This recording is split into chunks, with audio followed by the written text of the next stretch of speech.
Okay. So kanina, nabalikan natin no, yung kung ano na yung nangyayari. So nandito na tayo sa second part ng ah, chapter 17 ng Book of Acts. So buksan niyo yung mga Bible translations niyo at sundan niyo ako dito sa ating pag-aaral. So dito sa verses 16 to 21, ito yung time na dumating na si Paul dito sa Athens.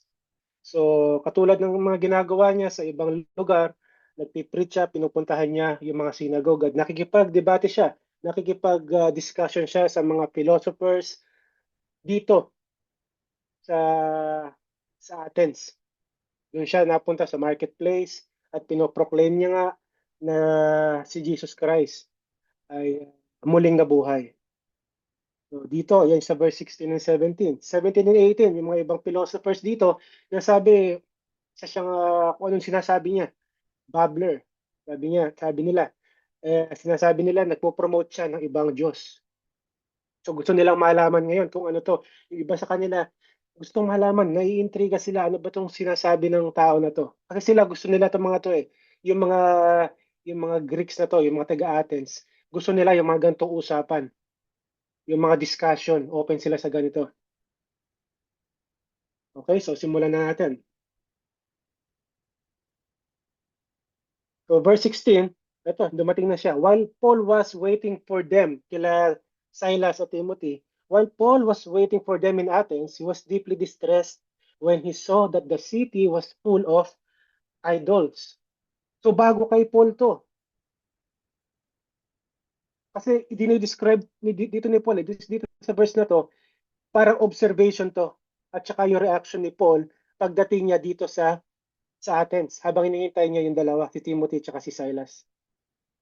Nung nakita ni Paul yung mga images, yung mga statues dito sa Athens, talaga naman sabi dito, he was deeply distressed, he was troubled. Dahil bago kay Paul to, sa Jerusalem walang ganito, di ba? Magkakaroon man siguro ng mga idols doon, hindi ganito katindi kasi napakaraming statue na malalaki. So kaya ganito na lang yung pagka parang na-shock siya dito na parang hindi niya ma-explain bakit ganito yung mga tao, bakit sila sumasamba, bakit meron silang mga ganitong mga idols. So, hindi ma-comprehend, hindi maisip ni Paul kung bakit ginagawa ng tao yun. So imagine niyo buhay si Paul ngayon, ngayong panahon natin. Pumunta siya sa India. Ano kaya ang mararamdaman ni Paul? Nakita natin, lumulod sila, sinasamba nila. Katulad na ginagawa ng mga Athenians, ng mga taga-Athens. Pumunta sila sa Thailand. Pumunta si Paul sa Thailand, sa Japan, sa Cambodia, ganun din. Images, statues. So for sure, ganito rin yung magiging reaction ni Paul. Dahil hindi lang ngayon dito sa Athens, kaya ano na siya, umalat na. Hindi lang dito sa Middle East, dito sa malapit sa Jerusalem, kundi pati dun, dito sa Athens, sa Southeast, sa Asia, laganap na rin yung idolatry, yung mga man-made images. Pumunta tayo sa sentro, sa Rome. Tingnan niyo yung nasa likod ni Pope Benedict. Yung harapan ng Vatican. Images, statues sa loob ng Vatican.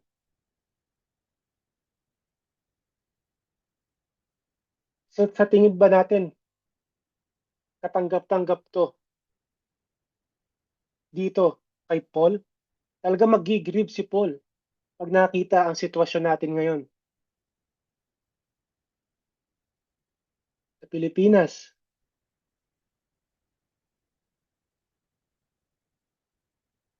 Di ba? Kaya dito nyo makikita eh. Dito natin makikita na talaga namang kailangan ng tao ang gospel para ipaintindi sa napakaraming tao. kung ano ang sinasabi sa scripture pagdating sa ganito. Dito pa lang, nasa verse 16 pa lang tayo. Nakikita na natin yung saloobin ni Paul. Talaga naman nagigrieve siya inside.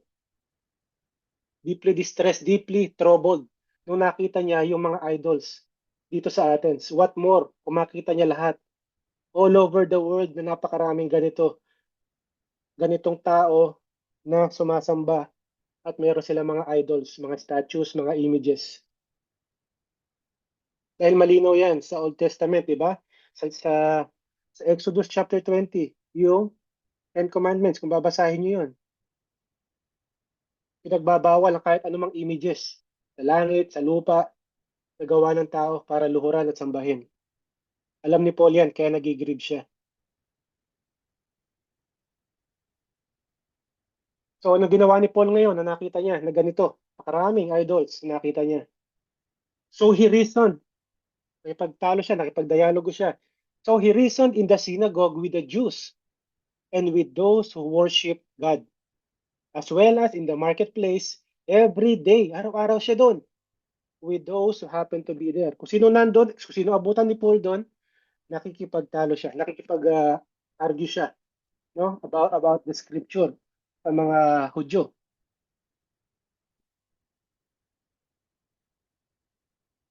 So dito, dinidescribe ni Paul kung ano yung, dinidescribe ni Luke kung ano yung ginawa ni Paul na sumunod.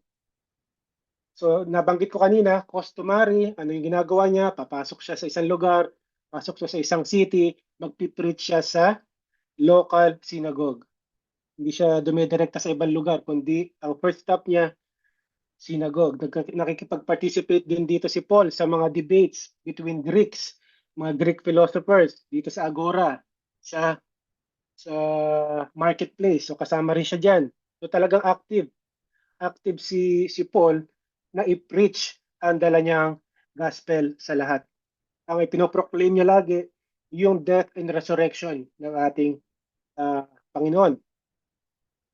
So dito sa 18,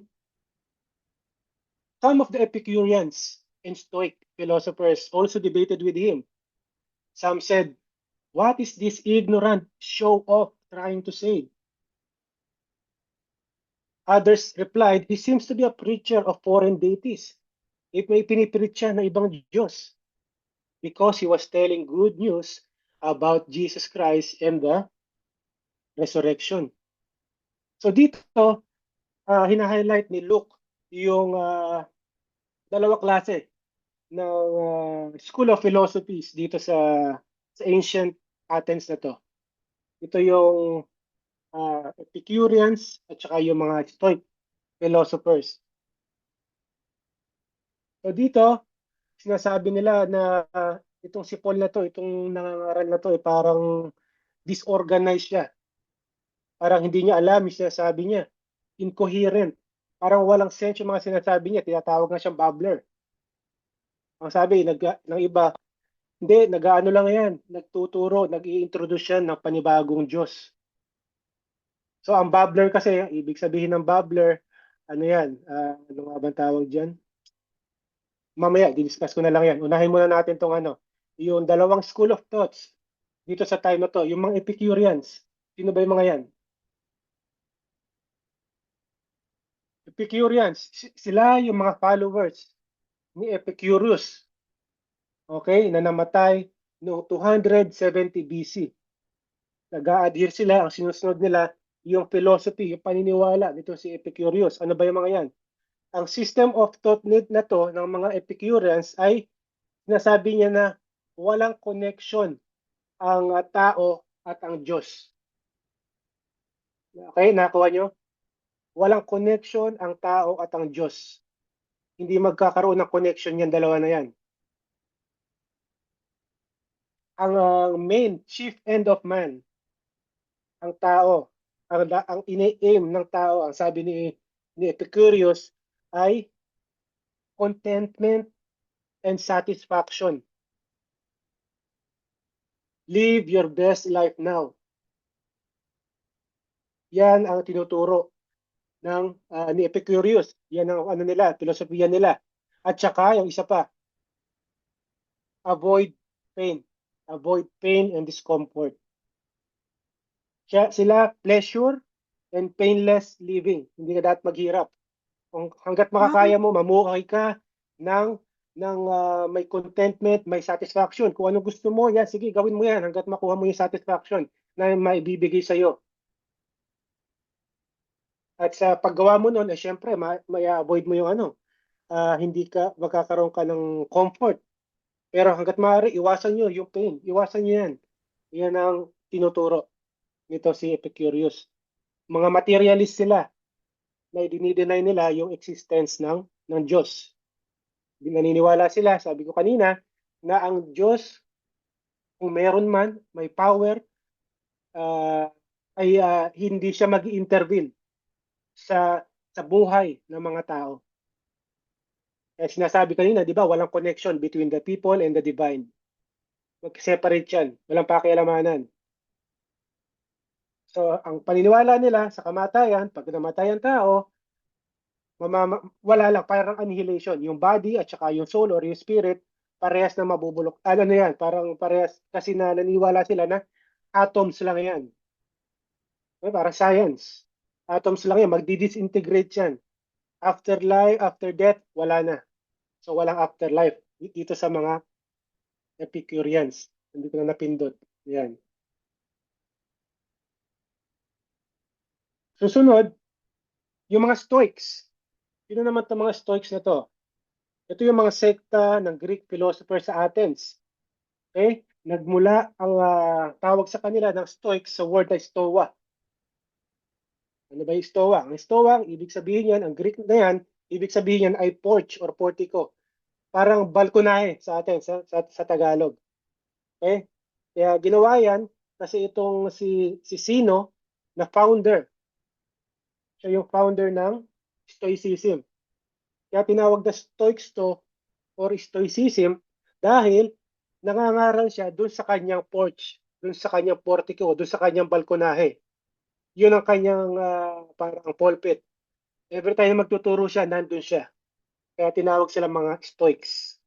Okay? So, ang pangalan ng founder nito ay si Sino. So, ito naman, around 300 BC. So, naging laganap itong paniniwala na to. So, ano yung paniniwala ng mga Stoics naman? Tingnan natin.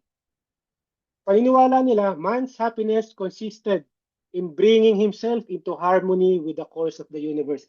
Maging ano kayo, yung maging kaisa kayo ng universe.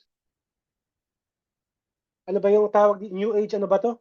Spirituality ba yung tawag na yun dito? Yung dapat, you are one with the universe. Parang ganito yung filosofiya ng mga Stoics. Tinetrain sila na wag maging immune sila, na wag pansinin yung mga masasama. Dapat maging independent kayo kung ano man yan. Huwag nyo na pakialaman. Sabi niya, bahala sila sa buhay nila. Basta tayo, hayaan nyo lang sila. Yun yung sa kanila. Hindi magpa-apekto sa surroundings nila. Sila ay mga idealist. Gusto nila yung talagang kung ano yun nasa sinabi, yun yun. Kung ano yun na best, yun na dapat nilang sundin. Idealist sila. Ano rin sila, ang faith nila,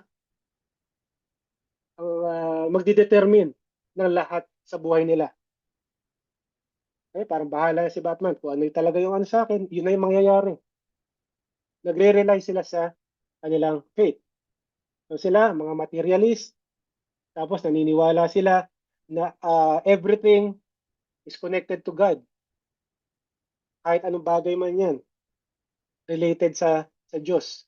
Yung tinatawag na pantheism. Mga bagay-bagay, mga puno, mga hayop, lahat, parte ng Diyos yan.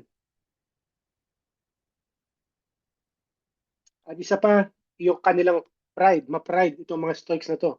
Ito yung isa sa mga leading features ng mga Stoics. Mga materialism, paniniwala ay lahat ng parte ng Diyos at ang kanilang pride. Ang nabanggit ko kanina, sabi nila itong si Paul ay parang ano to, babbler, ignorant show off. Ignorant show off. Some of the Epicureans and Stoic philosophers debated with him. Some said, what is this ignorant show off trying to say? Ano ba yung pinagsasabi nito? Doon sa original na translation, babbler ang tawag dito. Literally, ang babbler ay, ang ibig sabihin niyan ay seed picker. Parang ang illustration dito sa seed picker, parang isang ibon na napunta dun sa granary, dun sa napakaraming imbakan ng ng mga butil, ng mga seeds. Tapos hindi niya malaman kung ano yung una niyang tutukain, yung una niya kakainin. So at random, kuha lang siya na kuha, tuka lang siya ng tuka ng iba't ibang klase ng pagkain o ng butil. So ito yung ano nila kay Paul. Ang paliwanag nila. Babbler, seed picker.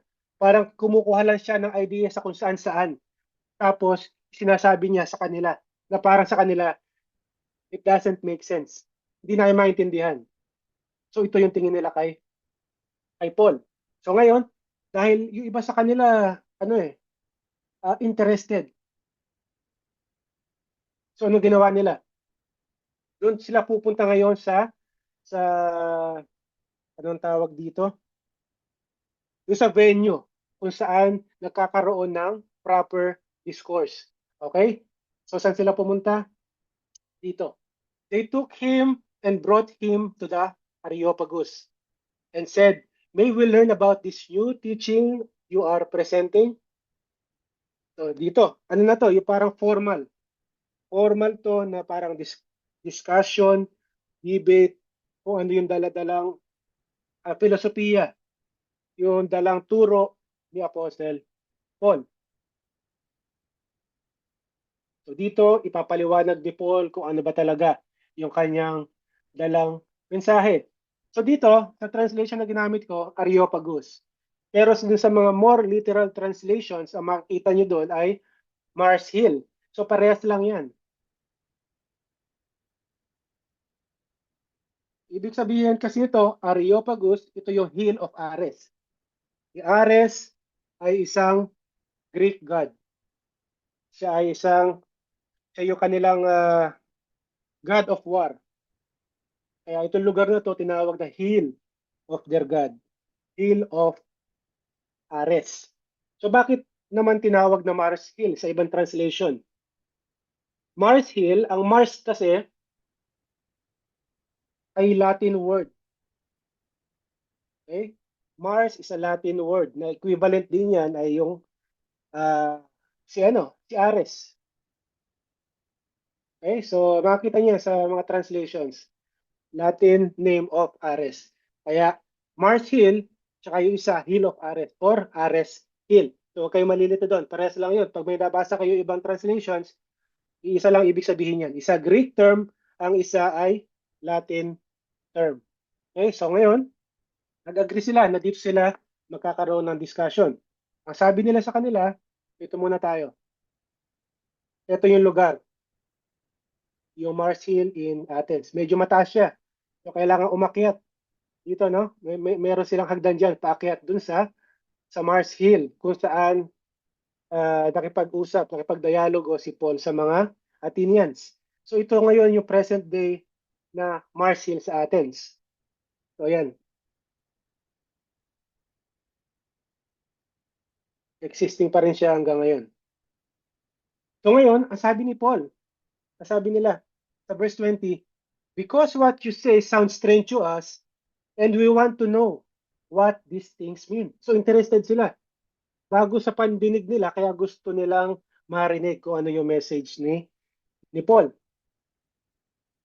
So verse 20, 21, now, all the Athenians and the foreigners residing there spent their time on nothing else but telling or hearing something new. So ito na yung way of life nila eh. Itong mga Greeks kasi mga mapag-isip to, mga philosophers to, kaya sa school natin, di ba, nag-aaral tayo nung high school tsaka nung college, meron tayong mga pinag-aaralan, di ba? Paramihan mga Greek philosophers sa humanities, di ba, kung matatandaan nyo. Ito sila. Matindi mga utak niya mga sila Plato, Socrates, 'di ba? Sila 'yan.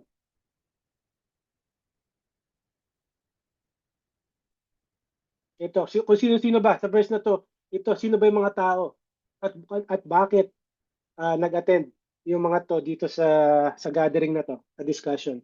Sila yung mga Athenians at saka yung mga foreign residents na nandito sa Athens.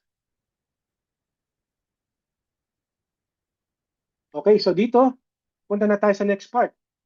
Sa verses 22 to 24. Ito na yung i-address na ni Paul ang mga philosophers dito sa Athens. 22, Paul stood in the middle of Areopagus and said, "People of Athens, I see that you are extremely religious in every aspect." Napaka-relihiyoso nyo, sabi ni Paul sa kanila. Sa lahat ng aspeto ng buhay nyo, para naobserbahan ko na napaka-religious nyo. Dahil nakita niya, di ba, pagdating pa lang niya, napakaraming uh, gods and goddesses. Kinomend niya, parang kinukuha niya yung attention ng mga religious kayo. Para sa kanila, ano yan, compliment yan. Pero tignan natin yung mga mangyayari. Sa verse 23, "For I was passing through," habang dumadaan ako, "and observing the objects you worship." Nakita na niya. "Even found," nakakita pa ako ng isang altar on which was inscribed, may nakasulat doon sa altar na yon, "To an unknown God," sa hindi kilalang Diyos. Sa sobrang religious nyo, nag-save pa kayo para sa next na Diyos na hindi nyo pa alam, na hindi nyo pa nakikilala. "Therefore, what you worship in ignorance, now this I proclaim to you." Ipapakilala ni Paul itong Diyos na to. Unknown God. Ano ibig sabihin ng unknown God? Ibig sabihin, yung unknown God na to, dinedemonstrate or ipinapakita yung kakulangan, yung lack of clarity and certainty. Hindi sila sigurado sa kanilang filosofiya. Hindi nila kilala. Kasi mayroon pa sila hindi alam eh. Unknown God. Hindi pa clear sa kanila ang lahat. Ina-admit nila in public na baka nga meron pa tayong hindi alam. Baka nga meron pang ibang Diyos dito na hindi lang natin nakikita, hindi pa natin na-discover. Doon sa inscription na nakalagay dyan, "To an unknown God," i-relate ngayon to ni Paul. Gagamitin ngayon ni Paul to para uh, i-introduce sa kanila yung unknown God para sa kanila. Siya yung God na sinasamba ni Paul. At ito ngayon ang sasabihin ni Paul sa kanila. Sa 24, "The God who made the world and everything in it, He is the Lord of heaven and earth. He does not live in shrines made by hands." Hindi siya nakatira dito sa mga man-made na na statue or yung mga ganyang altar. Sabi sa 25, "Neither is he served by human hands." Hindi rin siya pinagsisilbihan ng tao sa lahat ng pangangailangan niya. As though he needed anything, since he himself gives everyone life. Siya nagbibigay ng buhay sa lahat ng tao kaya hindi niya kailangan ng sino man. And breath and all things. So lahat ng bumula sa Diyos. Ito yung pinipreach, ito yung sinasabi sa kanila ni Paul. Ito yung hindi nyo pa nakikilala na Diyos. So siguro, kukuha ni Paul yung atensyon ng mga tao niyan. Mas lalo silang maiintriga. Sino ba tong Diyos na to? Mukhang interesting to. Ina-identify ditong verse 24 na to na si God, yung God ni Abraham, ni Jacob, ni Isaac, siya yung creator ng lahat ng bagay. At ngayon, nire-reject ng Diyos na to, ng preaching ni Paul, yung mga false, yung maling paniniwala ng mga Athenians pagdating sa Diyos. Sabi niya, sabi niya dito, ang Diyos na naglikha ng lahat, siya yung master ng heaven at ng earth. Hindi siya naninirahan dun sa mga man-made construction, yung mga ginawa ng kamay ng tao, sa mga shrines, sa mga temples, yan sa mga statwa, hindi nakatira dyan ang Diyos. Sa 25, Sabi niya dyan, ay hindi rin siya nagre-rely sa human service para sa existence niya or para sa mga pangangailangan niya. Kabaliktaran, sabi ni Paul, ang tao ang nagre-rely sa Diyos para sa lahat ng kanya pangangailangan. Sisimula yan sa buhay, sa daily needs natin, sa pagkain natin, sa bahay, sa lahat, sa basic needs. Siya ang nagbibigay. Siya ang nagbibigay ng ng lahat ng pangangailangan. Nagre-rely ang tao sa Diyos, hindi ang tao ang umaasa, hindi ang Diyos ang umaasa sa tao. Okay? Yan sinasabi ni Paul dito sa verse 24 and 25. So itinuloy ni Paul yung kanyang speech sa verse 26. From one man, he has made every nationality. Sino yung one man na yan? For one man, si Adam. For Adam, he has made every nationality. Lahat ng tao sa mundo, galing kay Adam, to live over the whole earth and has determined their appointed times, yung kanilang pagkapanganak at kanilang kamatayan, and has determined their appointed times and the boundaries of where they live.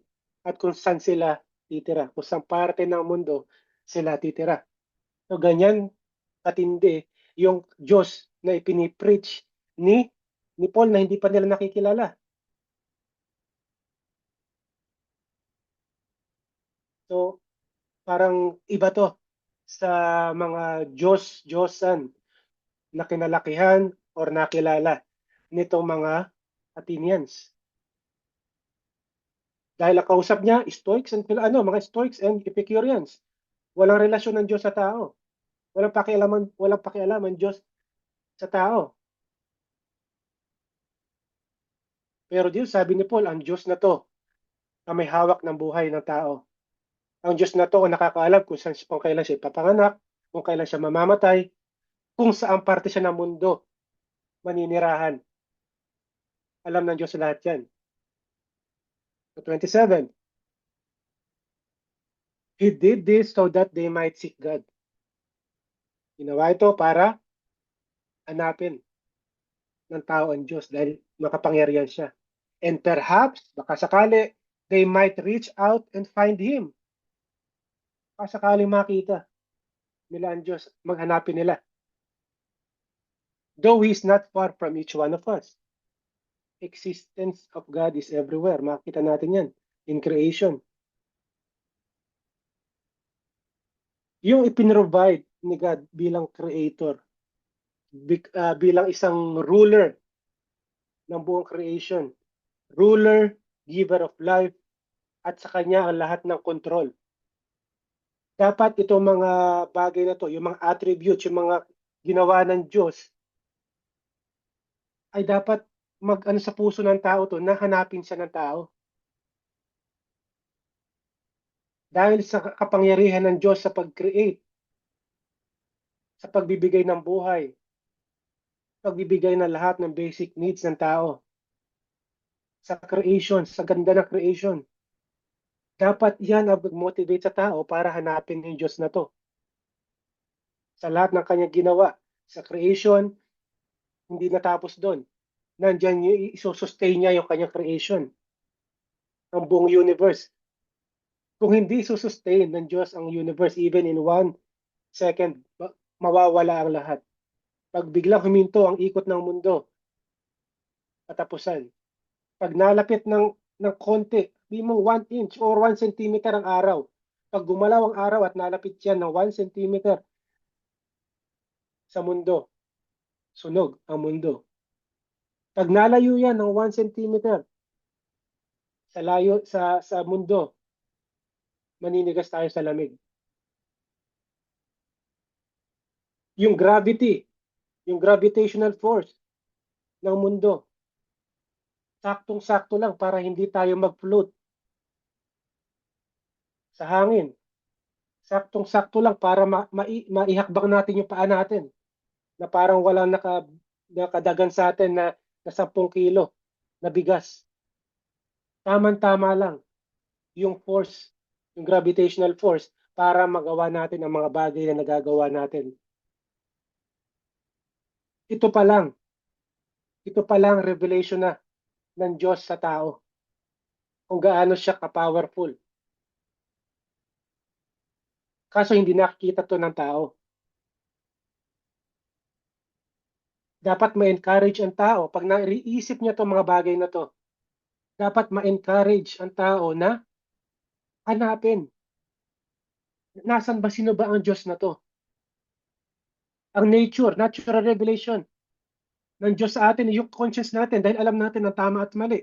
Kahit saan tayo pumunta na parte ng mundo, alam natin, alam ng tao ano ang tama at mali. Pumunta ka dito sa ibang lugar, alam ng mga tao diyan na bawal ang pumatay. So, dapat mo irespeto ang magulang mo. Kasi sinasabi, we have no excuse. The physical world leaves all men without excuse, nasabi sa Romans 1. Dahil ipinakita na sa atin ng Diyos yung kanya glory sa kanyang creation. Binigyan pa niya tayo ng konsensya para malaman na tama at mali. Kasi sinasabi dito, hindi siya nalalayo sa atin. He is not far from each one of us. 28.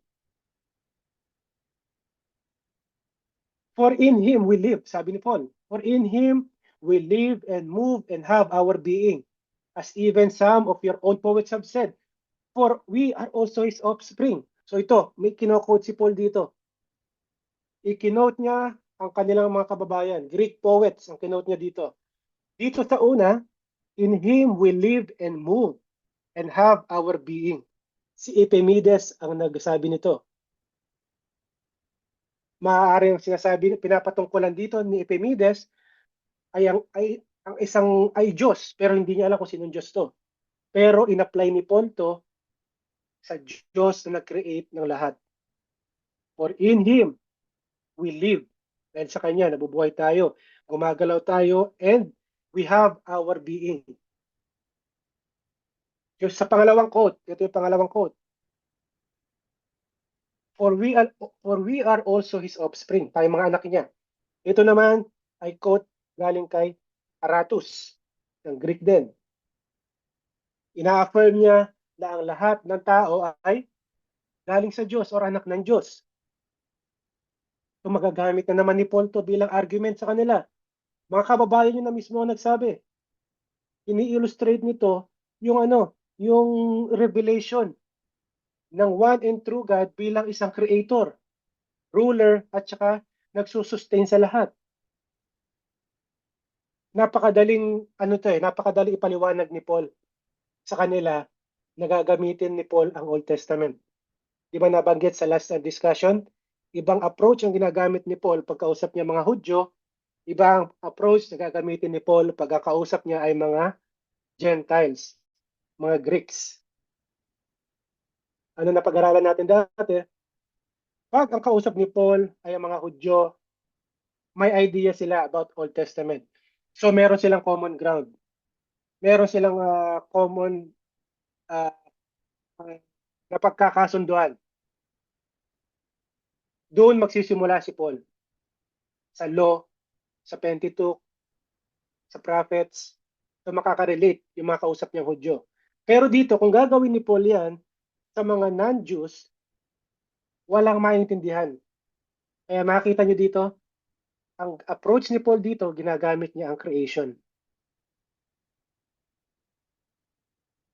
Para makarelate ang mga non-Jews.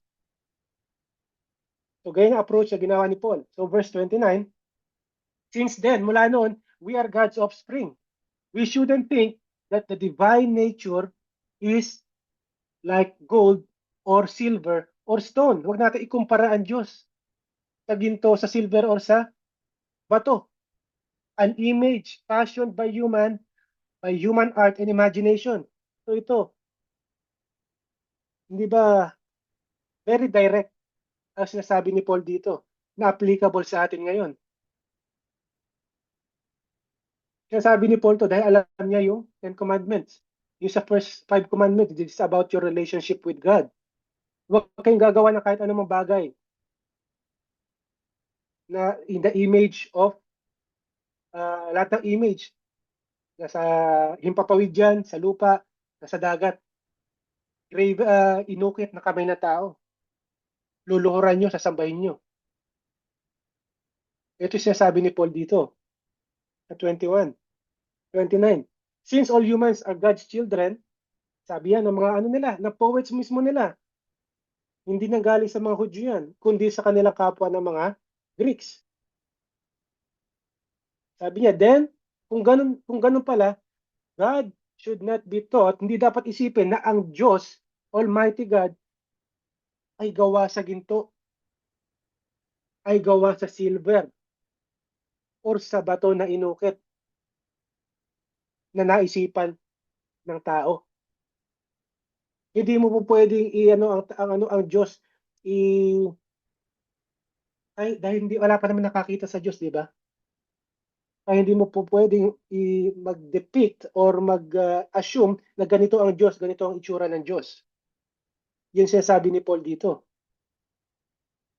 We shouldn't think that the divine na ang Diyos, ang nature niya is like gold, silver, or stone, an image.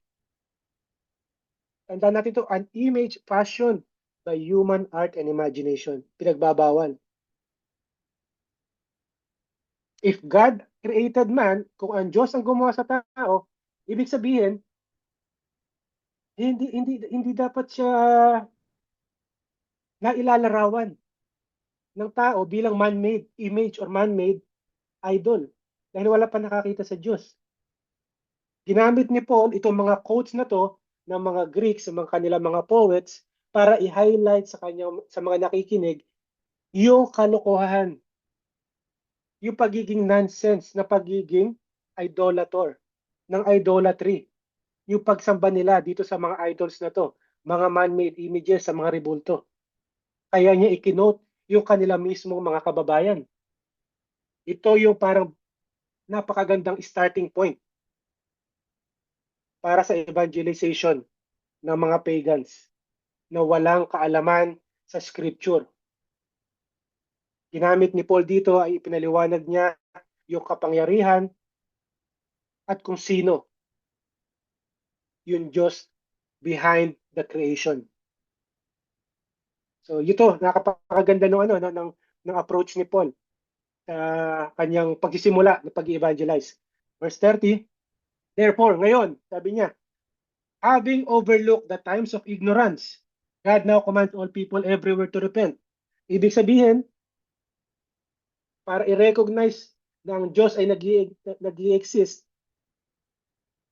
ang ibig sabihin pa lang ito, kung nire-recognize mo ang Diyos ay nag-i-exist, hindi pa sapat yon para sa iyong kaligtasan. Kulang yon, hindi sapat yon. Kailangan mo maintindihan yung mga special revelations, lahat ng special revelations ng Diyos sa tao. Sino yung revelation? Sino yung special revelation dito na sinasabi ni Paul?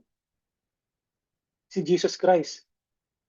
He's presenting, sinasabi niya sa mga nakikinig niya, ng special revelation ng Diyos na to ay si Jesus Christ.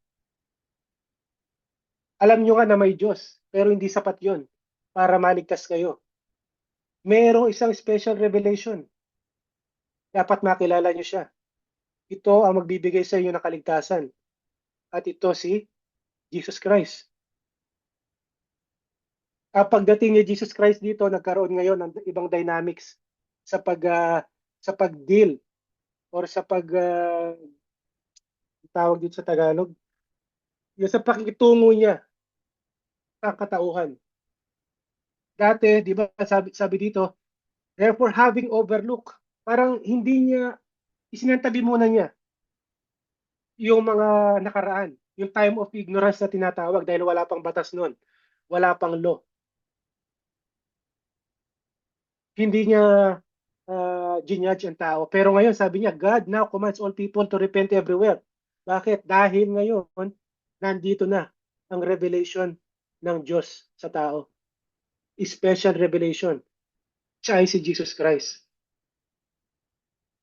Wala na kayong excuse ngayon Dati, sige po, pwede niyo pang gawing excuse ang ah, ang creation. Pero hindi ko makita na ganyan ka-powerful ang Diyos eh. Ay, nagbibigyan kami ng mga pagkain araw-araw, lahat ng kailangan namin, namimit namin, may Diyos siguro. Okay, sige, fine. Hindi niyo kumakita diyan, sabi ng Diyos ngayon. Ito, special revelation. Pinadala ko ang aking anak ngayon para makilala niyo ako, para talikuran niyo ang masasama niyong gawain at lumapit kayo sa Kanya, maniwala kayo sa Kanya para sa kapatawaran ng mga kasalanan niyo. So ito yung sinasabi ni Paul dito. Hindi in the past, hindi inano sa kanila, hindi sila pinarusahan ng Diyos dito.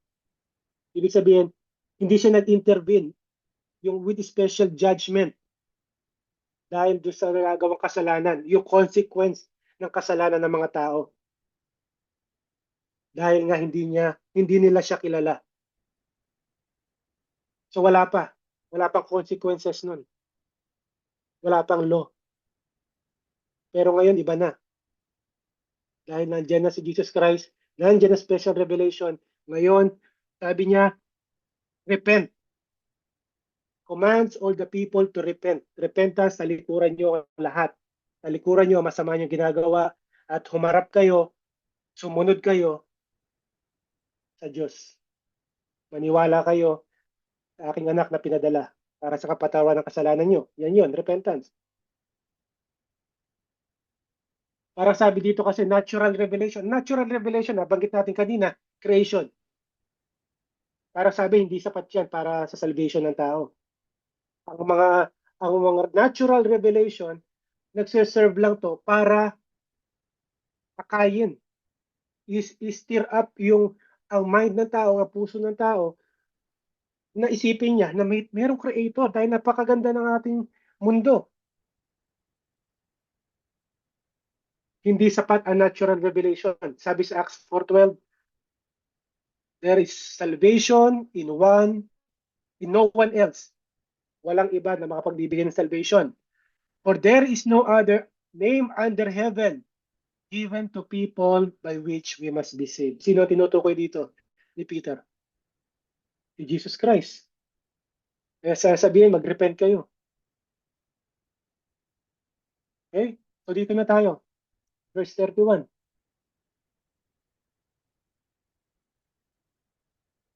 So, when they heard about the resurrection of the dead, some began to ridicule him. Binoko siya, tinuya siya. But others said, we'd like to hear from you about this. Gusto pa nilang malaman kung ano tong message na to. Nung narinig kasi nila na bodily resurrection, talaga nabuhay from death to life. Nagtawanan siya. Hindi sila naniniwala dito eh. Walang lugar para dun sa Greek thought, yung para sa Greek philosophy, sa paniniwala nila bilang mga Greeks, bilang mga philosophers, wala sa hinagap nila na mabubuhay ang patay. Hindi nag-i-exist yun. Kaya pinagtawanan siya. Pero makita natin na ang iba, sabi, di ba? Others said, we'd like to hear from you again about this. Maaaring generous lang sila, charitable sila, pero makita natin sa verse 33 later on na parang ano lang to eh, hindi sincere. Dahil sa verse 33, sabi diyan, so Paul left their presence. Umalis kagad siya after nung ano niya, nung speech niya. Umalis siya sa kanilang presence. So walang ibang venue or walang day 2 or day 3 ng discussion dito sa Areopagus. So nakita natin dito, no? Matitinding tao, yung mga talaga philosophers, matindi sila mag-iisip, matatalino, pero nakita natin yung courage, yung boldness ni Paul sa pag-preach. Mag-isa lang siya dito, wala pa yung dalawa. So kung may mangyari na masama na hindi magustuhan nitong mga nakikinig, maaaring mapatay si Paul dito eh. Wala siyang kasama. Pero makita natin, pinakita ni Paul dito, dahil ini-empower siya ng Holy Spirit, binibigyan siya ng boldness at ng courage para i-preach yung katotohanan, i-preach yung gospel, ipakilala